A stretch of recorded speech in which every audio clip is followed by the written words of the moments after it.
Oh, hey guys, how's it going? This is just a little bit of a scene I've been working on. It's just a ghost flying around, but it turned out really nicely, and I wanted to show, or share rather, my process of animating the ghost. I went through a couple different phases, and the one I landed on I think is super good. It's super easy, pretty reliable, and gives really good looking results. And also, it's flexible. It can be applied to a lot of different things, not just ghosts. So yeah, I want to show you how it was done. So here I've got a little bit of a scene, just same with the ghost. Again, you can do this with anything, a spaceship, a drone, a ferry or something. But I'm going to be using this ghost because that's what I originally designed it for. So the technique we're going to be using is called real-time animation, and this was introduced to me by Polyfjord. And basically the premise is you are going to be using auto keyframing. So I'm just going to insert a location keyframe, and when I press space and press G, you can see it's creating keyframes of, well, if we look back at this, exactly what I did. It's going around a figure eight at the same speed and same, basically everything. So this is the premise of what we will be doing. We're just gonna bring that up and insert a location keyframe. So now there are three main axes that we can animate on, the Z, the X, and the Y. So we're going to animate on two of them at a time. If we come up to the top here, we will be animating on the Y and the X. If we come to the front view, we will animate on the Z and the X. If we look at the side view, we will be animating on the Z and the Y. So I'm going to choose the top, so we get the Y and the X axes, and these are going to be our main axis that we're animating on. Now if we hold down D, we can get a little drawing tool, left click to draw, right click to erase, and we're just going to draw out a little bit of a animation here. So I want the ghost to come out over here, kind of fly around, and then come back around and look at the camera right here. So that's what we're going to do. We're going to press space and press G to now move this ghost along this curve. You don't have to be exact. You can take some creative liberty, changing the speed, and just finishing right about there. Now, if we look at our animation, we can see that our ghost does exactly what we tell it to. It goes in a circle, comes back around, and ends up right looking at the camera. Perfect. But as you can see here, since we are in the top-down view, we only were animating on the X and the Y axis. If we look at the front here, there's no Z data. Now, we can add the Z data a bunch of different ways, but the simplest one that I have found is by coming over here under Summary, we can find our Object Transforms X, Y, Z location. And if you look at our X and our Z, or sorry, X and our Y rather, there's keyframes in all of them. But the Z, it's just a hold keyframe all the way through because, well, obviously there was no data there. So if we take just our Z here, just like that right there, press X to delete our keyframes and put in a new one of just blank. Now, if we lock off our X and our Y, whoopsies, X and Y, and come into our front view, it'll look a little jank, but trust me. Now we can do the exact same thing, press space, and we get a bit of a ghost, but you can see we're writing keyframes for our Z location. And now, when we look at it all put back together, here we have up and down motion, forward and back, and left and right. We have all three axes fully animated. Now, it looks good, but in reality it looks really, really jank. And that's because, it's just pulling at the same rate of our mouse.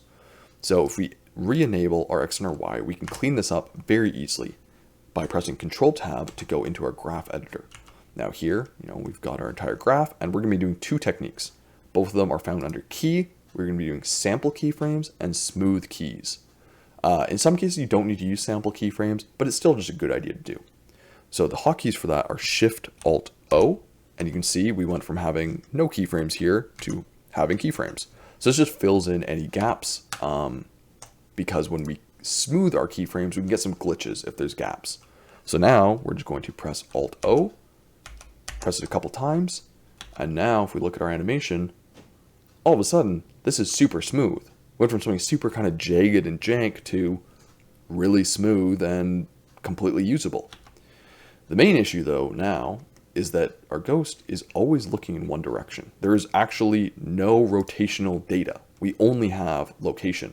So how are we going to get any you know, anything to look nice. Now we could do the same process of pressing, of inserting rotation, locking off our location, and then just double tapping R and kind of doing it by hand.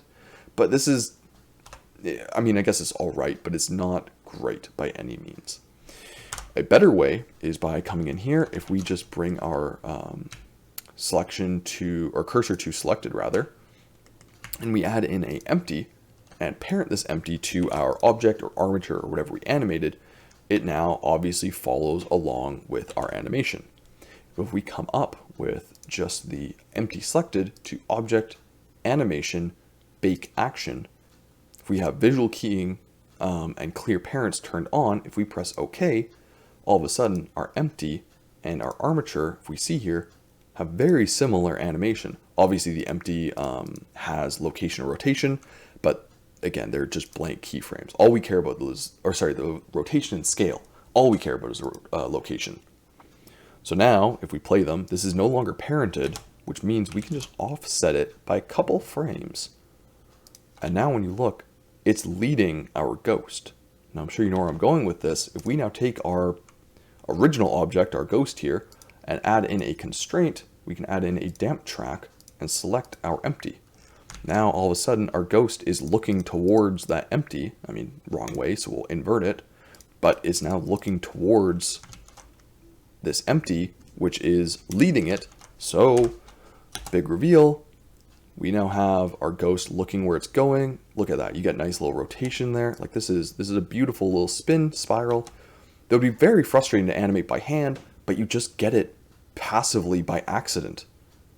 And okay, it glitches out at the end because the empty and the armature have run out of keyframes. So although it was a head, they now line up. But as long as you animate, like give it some headway,